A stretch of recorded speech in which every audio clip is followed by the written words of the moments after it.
So 2 days ago, Israel launched a bombing campaign dubbed Operation Protective Edge against Gaza that's still ongoing. But despite the horrors on the ground, the mainstream media seems to only be telling one side of the story. Take a look at this.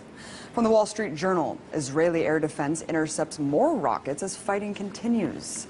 And the LA Times goes on to declare that Palestinian rockets reach farther into Israel. And lastly, the New York Times makes it seem like there's an equal playing field by stating Israel and Hamas simply exchange fire. Well, I guess I really can't expect more from a media apparatus that essentially works as stenographers for the U.S. government. Let's take a listen to what the issue is being framed by the White House. We strongly condemn the continuing rocket fire into Israel and the deliberate targeting of civilians by terrorist organizations in Gaza. No country can accept rocket fire aimed at civilians, and we support Israel's right to defend itself against these vicious attacks.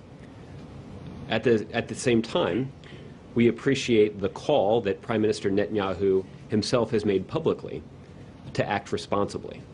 Wait, what? Acting responsibly?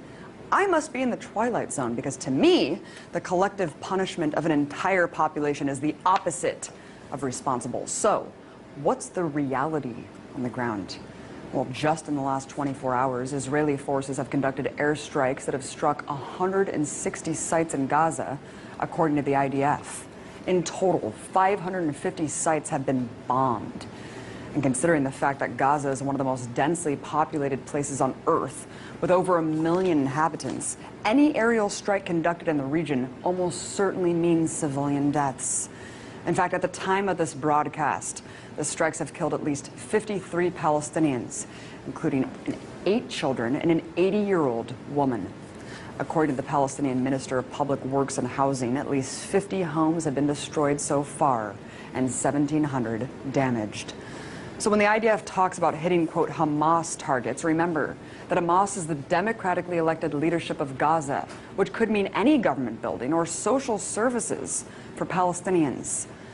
So while the U.S. government can go on and on about Israel's right to defend itself, take heed of the increasing death toll in Gaza and the fact that no Israelis have yet died as a result of Hamas rockets.